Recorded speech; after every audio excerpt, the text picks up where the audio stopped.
Hello friends, I'm really happy to have you here again. And if you watch my other channel, you would know that I went to Mexico on vacation. And I visit Estado de Mexico, Mexico City, and I also went to Merida. And in Merida I got something really interesting that I would like to share with you. This is a very interesting artifact that I got at Merida. It's called Batidor, or in English, chocolate blender. And it's made with Guayacan wood, that is a type of wood that grows there. And we're gonna use this to make a traditional hot chocolate. I got this hot chocolate from Mexico. As you can see, this brand is called Convento Oaxaca. And in Mexico, when you get chocolate, you usually get it like this. This is half the piece, but it's usually a circle. And it has little squares that you need to chop and mix with the milk.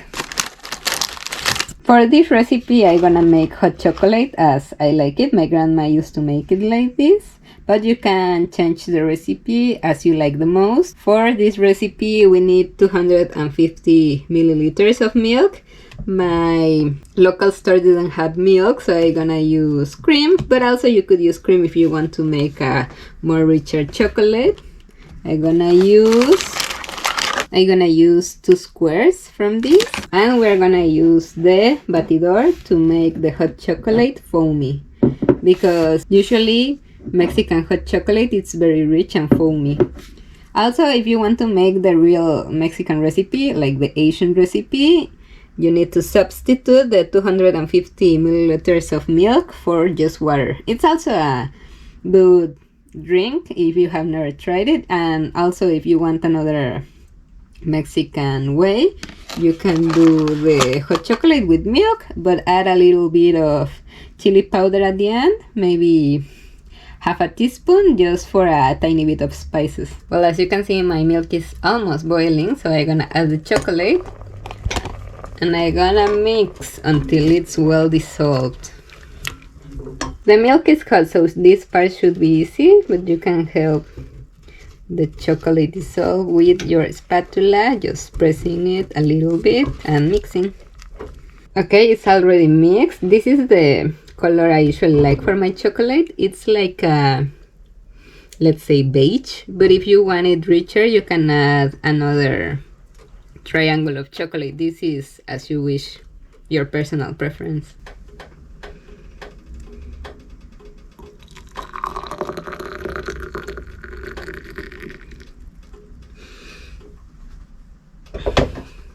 As you saw, I poured the chocolate inside the batidor, and now, as its name says it, I'm gonna mix, but leave a little bit of room, because if not, you're gonna spill all your chocolate. And I'm using one hand to hold it and one hand to mix. And you can do this for like around 1 or 2 minutes, and until the chocolate looks nice and blended. Also, another way you can hold it, I feel like making butter. One time we made butter at school, and it's kind of the same idea. You just need to move the little stick and moving it into circles. So it's your personal preference how you feel it's easier for you. And now it's ready, and I'm gonna pour it into my cup. I like that this one has a little square, so it's gonna be easier to pour. And as you can see, it's very rich and perfect, and we can see a little bit of the foam there. I'm gonna keep doing the chocolate, and I'm gonna show you later. But as you can see, there's little pieces at the bottom. So also that's the point of the batidor or chocolate blender. You can mix it perfectly so it looks smooth and perfect. This is like the best way of drinking hot chocolate. We just need to finish mixing and it's almost ready.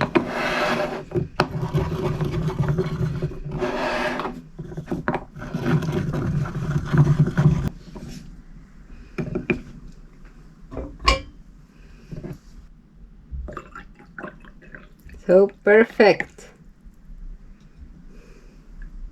And as you can see, there's no pieces of chocolate because we blended perfectly with this little device. That's the purpose of it. Like, it's so much easier to make hot chocolate with one of these. And now we try and enjoy. It's very, very nice and very, very rich. It was a nice idea to change the milk for cream. It was kind of an accident because my store didn't have milk, but it ended up really, really good.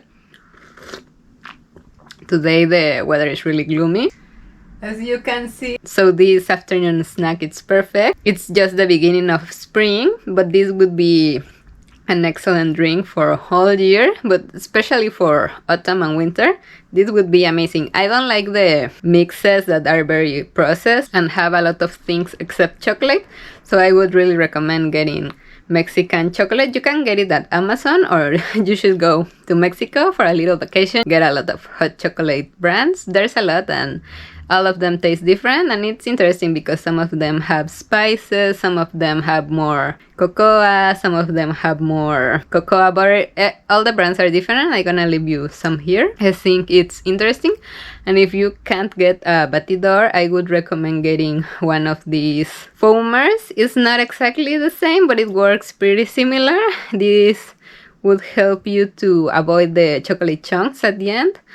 Or if you also, this is easier to get, you can get a molinillo. Maybe in another video I could show you how to use it. But that one is better if you're making a big quantity of chocolate. If it's just 1 cup, the little Batidor, it's amazing. And again, this was an idea of how to make hot chocolate, but also you can do it with water or with chili powder. It's another way, it's another Mexican way. So I'm gonna give the instructions down at the box, but I hope you really like this recipe. I thought it was very fun to make, and I'll see you in the next time. Before I leave, my friends, I wanted to give you a tip. If you're making the recipe with water, it's the same idea. You boil the water with the chocolate and then you mix it and then you pour it. That's the only difference. If you are gonna add the chili powder, you can add the little teaspoon here. You mix it and you put it in your cup. And this is also the traditional way we get hot chocolate in Mexico. Well, the chocolate itself, as you saw, it's like a big piece and you cut the squares. But nowadays they are also making powder hot chocolate, so in a sense it's easier. But I prefer this version because this is the version I'm used to, and I also feel it's very traditional, so I really like it. But you do you, and let me know which version you prefer.